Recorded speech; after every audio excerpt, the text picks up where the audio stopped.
Maisgutan tayo ito ni Dama Kabumbo. Sige, kakaupod na ito ni Dama Kabumbo. Ito na linya, ito na DTI Regional Office number 8. Sabutan tayo ni Dama Kabumbo. Ito na mga pahimat ngon. May pag-isumpay hinin pag-increase ito na itong produkto petrolyo di dahinin. No? Hinin kung ano't ira mga pahibaro. Dida. Inin, eksapit na partner, kay bahin kita rin nadiribayahim at itahit may itom haligid. Do, dida. Inin, sige. Inin, para mahisabutan taridama, kabumbo. Kakaupod naton itong linya, itong Chief, itong Consumer Protection Division, Department of Trade Industry, DTI. Imam Eleanor, ito limam, good morning, live kita, Bombo Radio, Tacloban, Bombobian, sa Paingaga, good morning. Mo Paingaga. Beans mo pangaga ato niya tanan.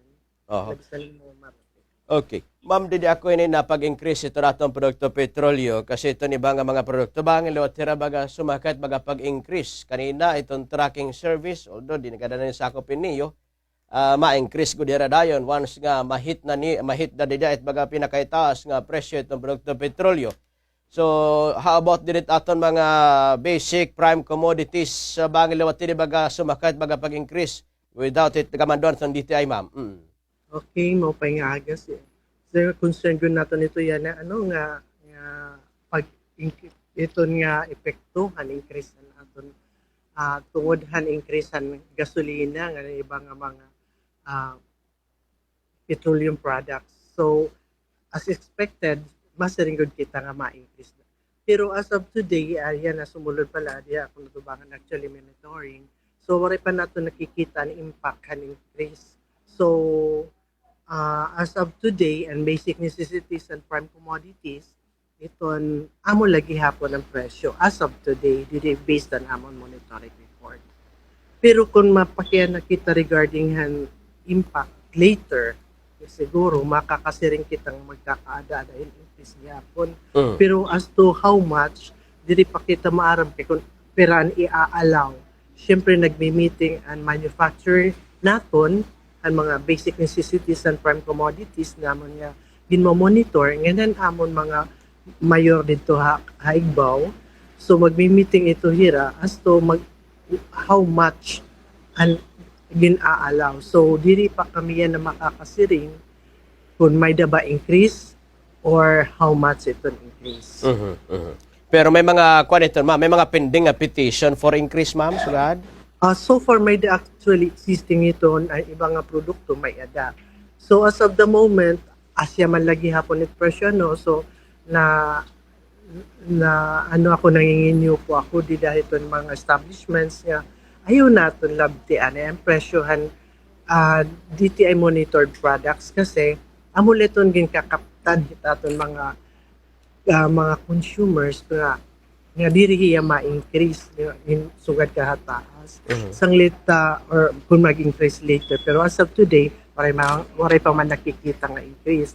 So ano kami kay bangin mag-monitor ang DTI tapos makita nga diri nahan allowed nga increase, rate of increase and ginhimo, so magkakaada kita letter of inquiry or ma-issue kami letter of inquiry at mga establishments. Okay. So, ma'am, ini by the way, na-mention mo kanina nga may the pending petition for increase. Ini nga petition for increase an kanan previous pa ini, ma'am, wari pa maggigiyo sa ratong produkto petrolyo, ma'am, tama? Oo, may dahiton, may mga labis na sardines kay may dahiton material nga gin-import naton syempre tika nga gawa, so maihan na nga nag-increase na gusto na. So, nag-increase gihapon certain rate. Pero, ano kasi hiton, gini-studyuhan gyap ito na namon head office, ngayon waray pa ito ig-alaw. I don't know ito yena, kung pira ito kung magkaada man yan increase, as to piraan rate, ito natin ginahulat. Kay magkakada, in meeting liwat ang national and PCC and consumer and ang council. So ang council national magkakadaran meeting and magkakadiloteran meeting with the manufacturers. Oh, yun. Okay. Mm. So, well, inin, iya na, ma'am, nga inin may mga inin tarhogit baga pag-increase iton pera nga mga ano natong produkto petrolyo, magkakanda ka may na hagid nga monitoring hini, ma'am? Kasi sir ko pa ka na ba maningabot, oo? Oo, pero may actually naman kinihimo. So, specifically, nakikita namon ito kay duha namon monitoring, may dalot kami regarding ang price trending and generally what and supply. So, iko-continue lang namon gihapon ito nga mga monitoring activity. And siyempre, kung may da kami nakikita, diretso ito na issue kami. Ayun, okay. Or warningan itong establishments. Kasi di man nga tanan nga produkto under heat monitoring. So may choice an aton mga konsumidor kung ano ang dapat nila paliton kasi ginmo-monitor ang DTI na remain ito yung hamubo compared sa ibang existing mga produkto. Okay. Aside iton basic and prime commodities, ito rin mga produkto, gawas na kamo iton monitoring ito, ma'am? May da kami construction gihapon mo monitor namin ito pero wala man gud dito sila tinatawag nga SRP. So ginmo-monitor lang namon as to an era availability, an era supply, and an era prices. Pero so far waray pa ito na set ang mga presyo. Okay. So, well, sakop niyo, tikangit mga dagkong establishment, ganit mga good na mga tindahan, gawas na kamo ito, ma'am? Ang good thing nga tindahan, iba naman ito nga business model. So, ang dagkong nga tindahan, identified naman ito hira. So, amo ito hira. Depende ito kung ano nga business model, ano nga to, or ano hiya, kay konsugad nga, usahiya nga, ginkukuhaanan maton mga retailers, amo ito na naman ginmumonitor. So, dili tanan nga dag nga kuan kay depende kung ano hiya nga business model. Kay identified man ito balaod naton kung ano ang dapat naton i-monitor. Yun. Okay, sige. Inin kung may madakpan ano't baga violation ini may mga first kuan ini ano't mga warning hinin. May violations ito pero ang naton adjudication officer na mabato nito. Okay. Usually, di na ma'am, baga mga produkto nga tikang hagrayo nga mga lugar, amot baga taas iton, well, kay itong transportation cost, mas turo dako liwat di na ma'am, no? Opo. Ayun. Di itong mga fuel, gawas na kamo itong mamit monitoring, no? Waray maninin na di masakop DTI karan fuel, Oo, amo ito, kasi pa man, Sir Vince, amo ito namon sinisiring nga, price kasi, upat 5. DA, DOH, DNR, DOE, and DTI. Amo kami sing paman, amo kami itong magbabarka da price up. So, kanya-kanyang kami mga mandato. So, kung ito nga monitoring itong gasolina, under na ito DOE. Yun. Sige. Baya tagot tigayon na imo. Baya mada kami sa nga dito natin mga kabugtuan. So, kitig pamatihabong radio. Regarding ini pagkanahit pag umito itong produkto petrolyo, bangin it iba magpatakas it increase. Guahid ma'am, tika nga DTI.